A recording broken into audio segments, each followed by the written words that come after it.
Buenos días, muchas gracias por la invitación.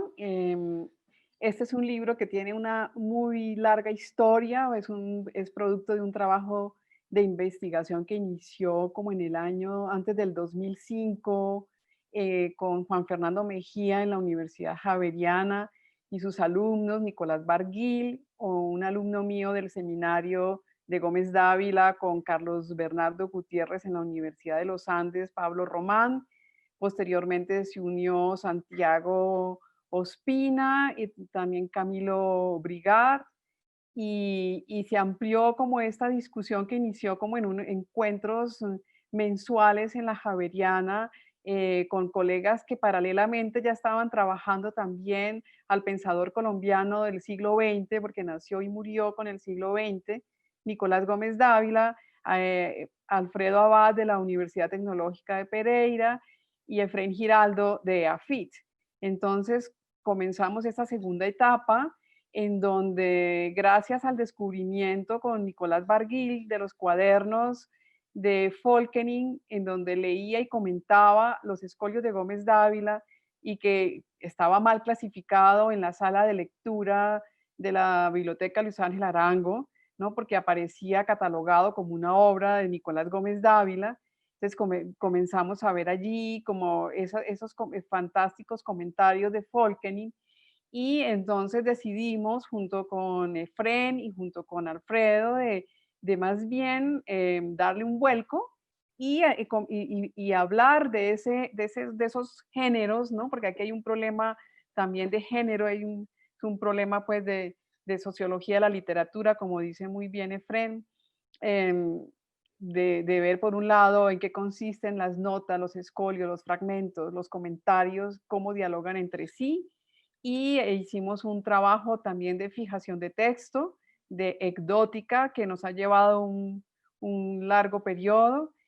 Por su parte también, pues, Efren se rodeó de un grupo de estudiantes investigadores que también estuvieron trabajando con nosotros todo este tiempo y ese es el fruto pues de esta tarea colectiva que aún continúa porque nos falta un segundo volumen, ¿no? Son 5 cuadernos de Ernesto Folkening, rayados, manuscritos que están en la sala de libros raros de la Luis Ángel Arango. Entonces, pues con esta corta historia, le doy la palabra a Efren mientras Alfredo logra conectarse de nuevo porque se desconectó. Entonces, Efren Giraldo, le doy la palabra para que nos cuente un poco como sobre esta experiencia del cuaderno, del diario de lectura, como lo hemos llamado, de los escolios de Nicolás Gómez Dávila, de Ernesto Folken. Efren. Eh, Gracias, Francia Elena. Buenas tardes a todos. Me da mucho gusto estar aquí. Como Francia acaba de decir, esto pues es más o menos como el cumplimiento de un sueño que atesoramos largamente. Pues mi primer contacto con este acontecimiento tan extraño, estos cuadernos marca norma, llevados en el año 73 por Folkenin a partir del legajo que le dio Gómez Dávila. Eh, Esto yo creo que ocurrió hace como unos 5 o 6 años más o menos, en un encuentro que tuvimos en Bogotá, algunos de los académicos e investigadores que nos ocupábamos de Gómez Dávila. Fuimos a la biblioteca Luis Ángel Arango, vimos los cuadernos y bueno, surgió la pregunta de qué hacer con ellos, ¿sí? Y pues en principio pensamos que quizás lo que había que hacer era una investigación como a varias manos, pero luego pensamos que eso tendría que estar respaldado por la edición de los cuadernos. Los cuadernos tienen tal valor, me parece que son un testimonio tan importante de la, digamos, actividad de lectura en Colombia, de una obra que además se encontraba inédita, que pues la obligación era como editarlos, ¿no? Entonces, producto de eso, pues nos reunimos varios con nuestros equipos de estudiantes y surgió esta idea. Nos repartimos las tareas, creo que en lo que cuenta Francia Elena se ve un poco la complejidad que tiene esto, pues los cuadernos estaban escaneados y manuscritos en una letra a lápiz, no siempre tan fácil de decodificar, pero pues sumando una gran cantidad de personas logramos hacer una transcripción efectiva que hicimos en la Universidad de AFIT con una estudiante nuestra, ahora egresada, a la que le quiero agradecer, Juanita Vélez Olivera, ahora estudiante de doctorado de la Universidad de Umeå en Suecia. Y bueno, empezamos a hacer un trabajo de cotejo muy exhaustivo que llegó casi hasta el momento de la corrección de pruebas del libro. En eso también nos ayudaron los estudiantes de Francia Elena, una estudiante asistente mía en la Universidad de AFIT llamada Camila Cardona. Y bueno, logramos, digamos, darle forma a este, eh, digamos, objeto editorial que es muy singular. Que yo recuerde, los diarios de lectura en Colombia no han sido, digamos, un género muy presente, y por eso a mí me parece muy significativo. Es un caso muy especial de alguien que lee con mucha atención y pues bueno, finalmente no se trata de cualquier lector, se trata de don Ernesto Folkening, probablemente uno de nuestros más importantes críticos literarios. Entonces, yo creo que es un libro muy especial también porque es un testimonio de una especie de amistad intelectual que no conoceríamos si no fuera por un esfuerzo editorial de este tipo. La edición, pues que yo todavía no he visto en papel, pero que miramos hasta el último momento, es muy bella porque conserva algunos facsímiles de la caligrafía de don Ernesto. Fue un esfuerzo muy grande armar el libro para que en un lado estuvieran los comentarios de don Ernesto y al frente los escolios de Gómez Dávila. Así que pues también hay allí un trabajo de artesanía editorial muy importante por el que hay que agradecerle a la editorial de la Universidad de los Andes, que pues como siempre hizo un trabajo impecable. A mí me parece que este libro tiene una relevancia muy especial, además de lo que ya he dicho. En primer término, porque nos devuelve, digamos, el acto de lectura en su performatividad, nos muestra un diálogo muy especial entre dos autores y creo que de pasada es una ventana privilegiada para ver un momento de la crítica literaria en Colombia y para entender algunas cuestiones del campo literario en Bogotá, creo yo, porque los comentarios de lectura de don Ernesto no solamente se refieren a esta obra que él estaba conociendo y que le producía, digamos, un gran asombro, sino que hace comentarios sobre lo que le está ocurriendo en su vida. Hay una anotación, por ejemplo, en la que don Ernesto habla de su salida de la revista Eco y hace, digamos, como una serie de alusiones en clave a lo que podrían haber sido los motivos de esa salida. Así que yo creo que para las personas que estén interesadas en la historia de la crítica literaria en Colombia, en la historia del ensayo, este es un acontecimiento muy especial. Y por último, pues lo último que quiero decir es que, eh, digamos que con Gómez Dávila, a mi juicio, ha empezado a aparecer en Colombia un interés muy marcado por lo que se llaman las formas argumentativas breves, unas formas de escritura que han sido como menores, larvarias, intersticiales, pero que pues con Gómez Dávila han adquirido pues digamos una gran relevancia. Entonces, en este caso, no solamente estamos frente a alguien que está comentando escolios, sino que también está haciendo uso de un género parecido, que es el de la nota. Eh, la entrada de diario, en este caso, se convierte a veces también en una especie de nota, de glosa, de forma breve de comentar que tiene unos valores formales bien especiales porque se nota, digamos, en la escritura de Volkening un afán un poco como de emular el registro de Gómez Dávila, en el sentido de que son comentarios muy concisos, lapidarios, con una serie de alusiones muy ricas, pero que pues distan de ser farragosas. Eh, Así que pues es una aventura fascinante poder adentrarse en este diálogo entre estos dos señores y desde ya pues nos anima mucho como poder ver la posibilidad de editar el resto de comentarios que están en los 3 cuadernos siguientes.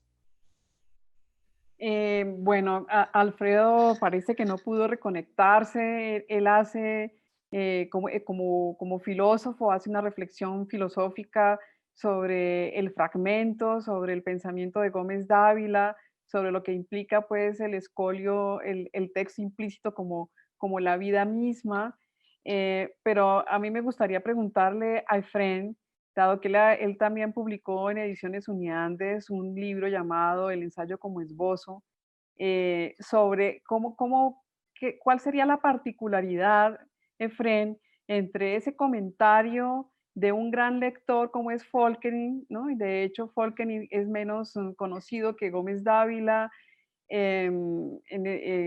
Solamente en el 96 Oscar Torres Duque habla de él también en un libro sobre el ensayo y la importancia de Folkering como traductor, ensayista y crítico. Pero esa riqueza de los comentarios en donde vemos también como la afinidad, la empatía generacional un poco también, ¿no? De las lecturas de dos grandes intelectuales. ¿Cuál sería como ese punto, Efrén, entre esa nota, entre esa escritura fragmentaria de los escolios y los comentarios de Folkening? Bueno, seguramente hay muchos puntos de contacto y es muy probable que uno pueda decir que hay una suerte de afinidad intelectual.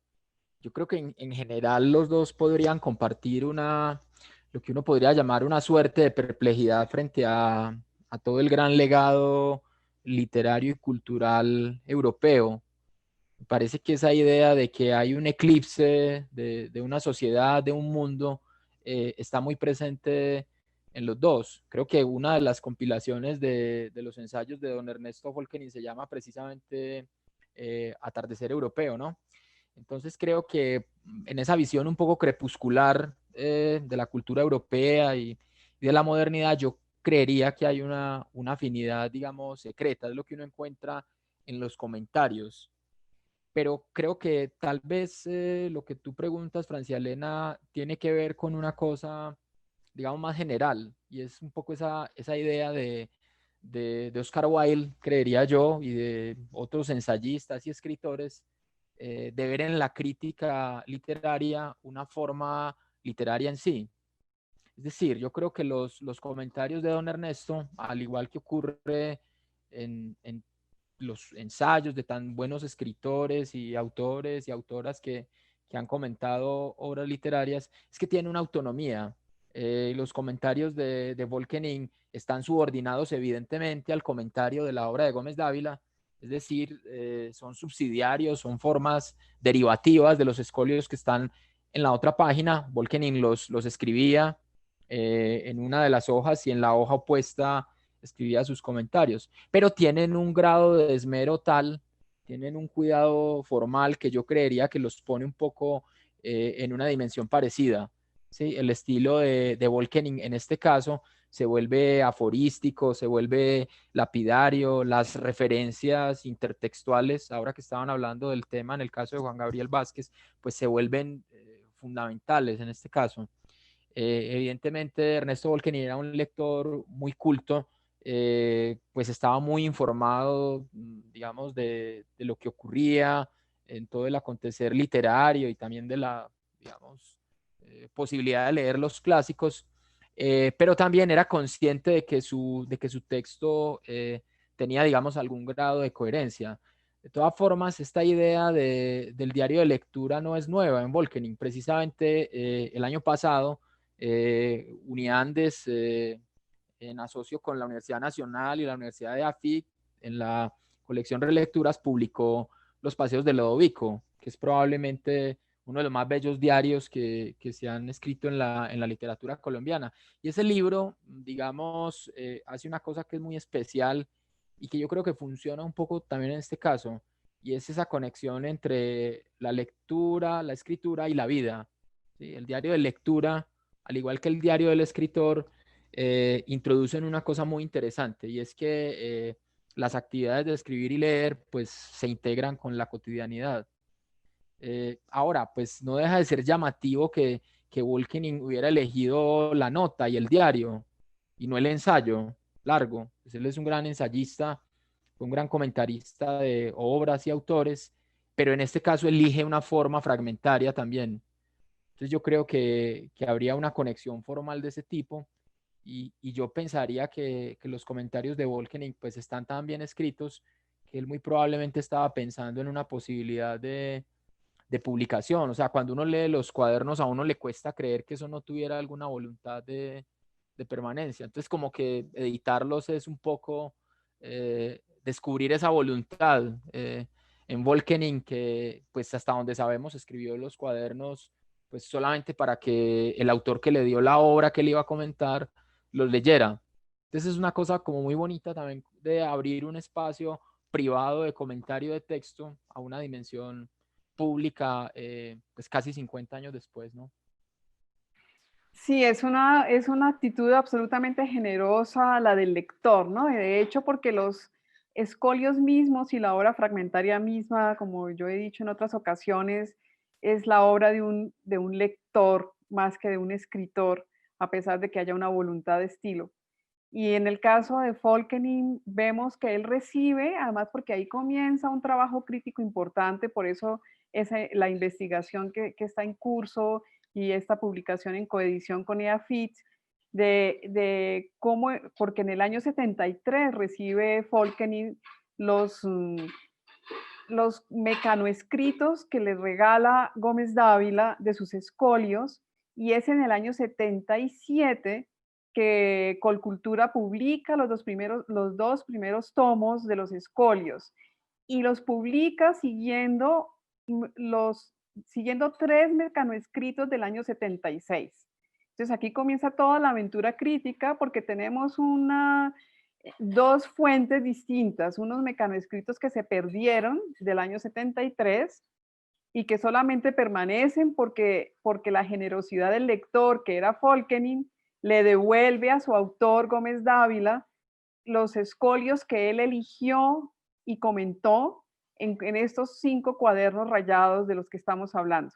Entonces, es porque Ernesto le devuelve a Gómez Dávila los cuadernos que conocemos la existencia de estos mecanoescritos del año 73, que son distintos a los mecanoescritos del año 76, que dan origen a la obra de los dos primeros tomos de Colcultura, cuyo editor fue Cobo Borda.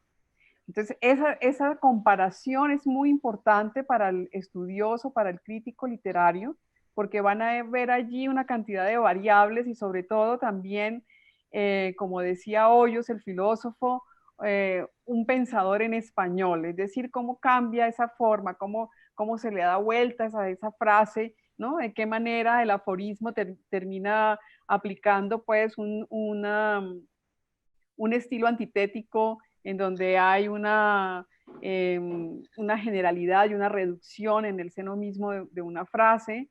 Y también vemos entonces cómo Folkening nos va a dar muchas claves de lo que posiblemente podrían ser los múltiples textos implícitos de una biblioteca, porque él comienza a nombrar autores y a citar en alemán, en latín, en inglés, en francés, ¿no? Hace un comentario sobre Axel, bueno, en fin, es un diálogo muy rico al cual los invitamos. Pues desafortunadamente Alfredo no se pudo conectar y pues es una lástima para que el testimonio de Alfredo era pues importante. Yo sé que están en YouTube todos nuestros alumnos que ya no son alumnos, ¿no?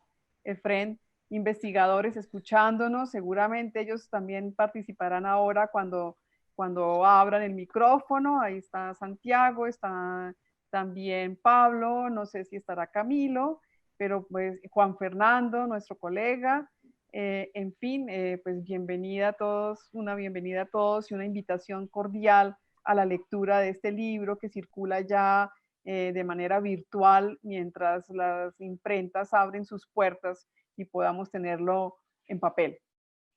Bueno, muchas gracias.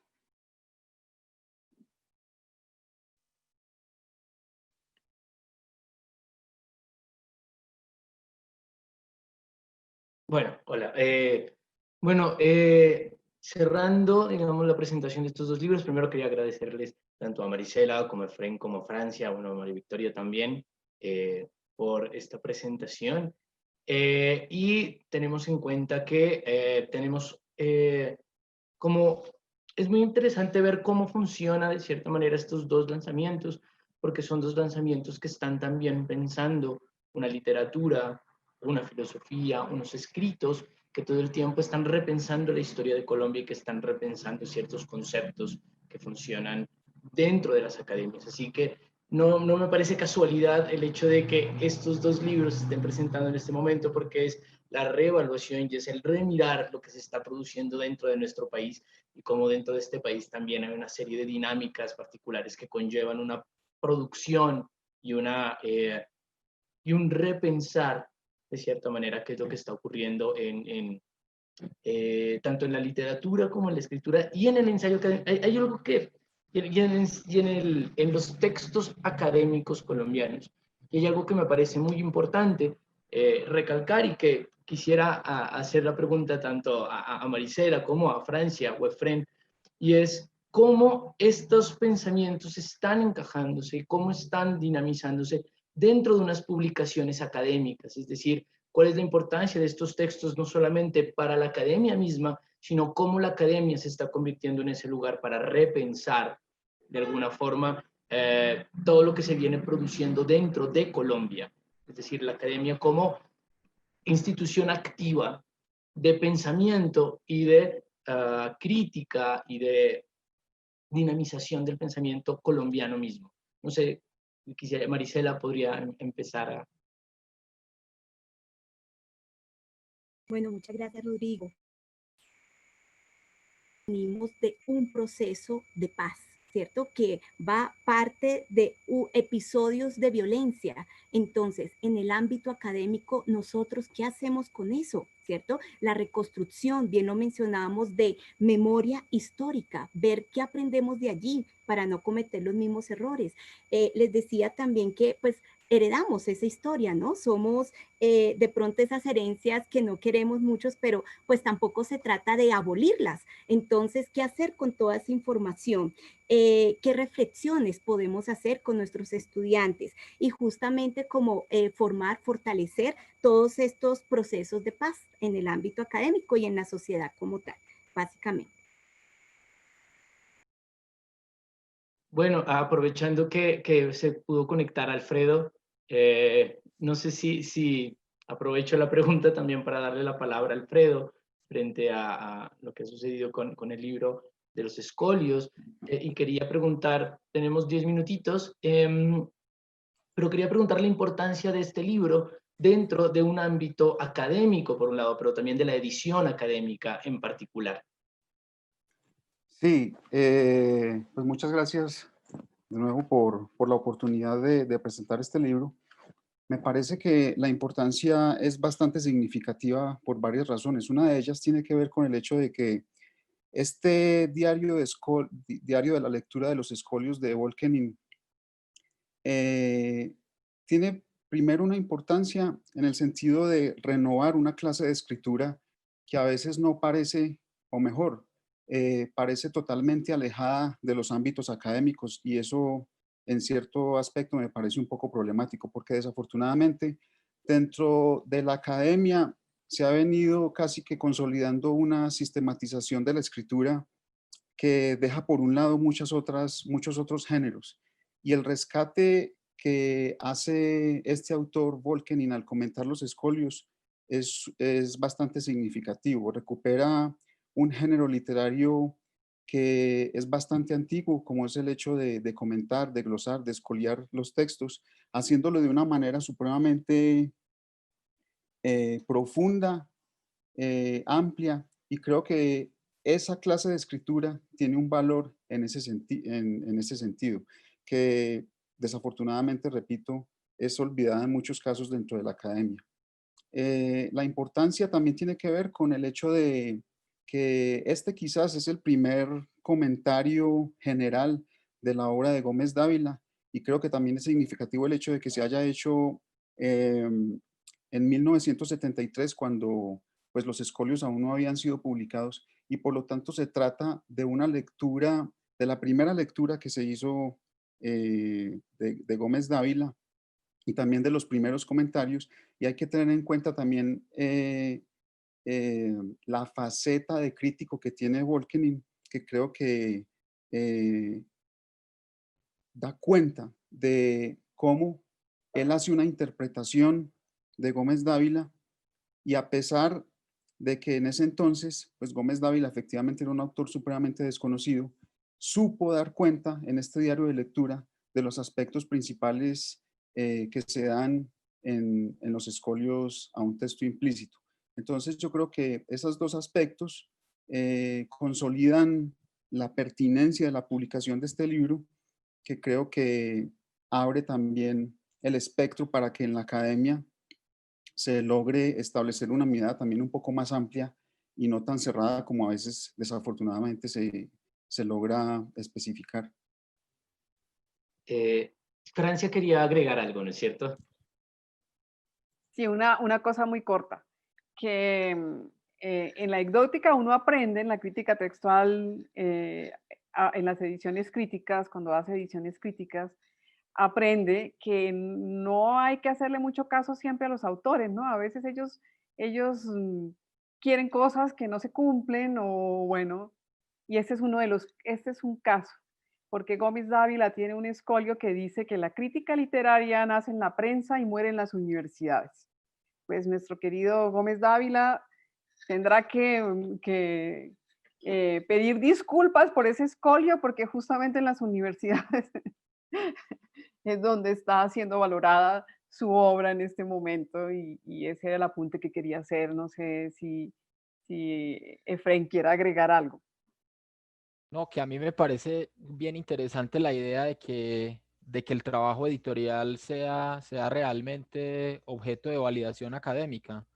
Yo creo que hacer algo, digamos, que es tan humilde como restituir el texto original, volver a ponerlo a circular, son propósitos que se deberían estimular más. Pues hay programas de maestría que creo que han adelantado pues un poco en esa metodología de las ediciones críticas, pero yo creo que esto pone de presente pues lo que señalaba Alfredo, como otra forma de hacer crítica literaria, pero también la pertinencia de que el objeto editorial sea objeto de valoración en el ámbito universitario.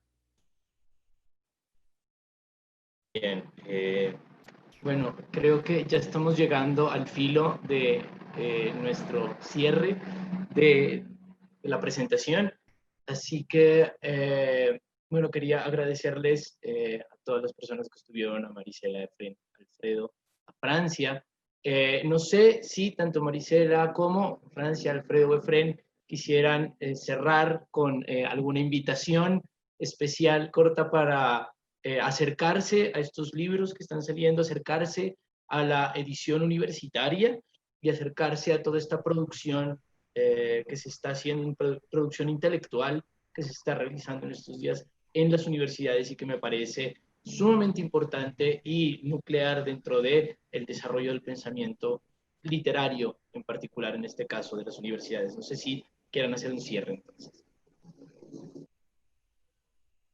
Nada, tal vez decir que el espacio editorial es muy complejo y es muy amplio, pero yo creo que, eh, digamos, el desinterés, digamos, que podría representar la edición comercial por este tipo de proyectos es lo que nos permite decir que la edición universitaria es la que puede hacer este tipo de cosas. Realmente trabajos académicos de este tipo, rescates de esto que no está, digamos, en la coyuntura, que no responde a las expectativas de los grandes pulpos editoriales, es lo que justifica la importancia que tienen las editoriales independientes y las editoriales universitarias en Colombia, en América Latina. En este momento en que se habla tanto, digamos, como de la crisis que podría introducir esta situación que estamos viviendo en el ecosistema del libro, pues es una oportunidad para pensar en la oportunidad de recuperar nuestra tradición intelectual allí donde realmente se está recuperando. Eso es lo que hacen, digamos, este tipo de trabajos.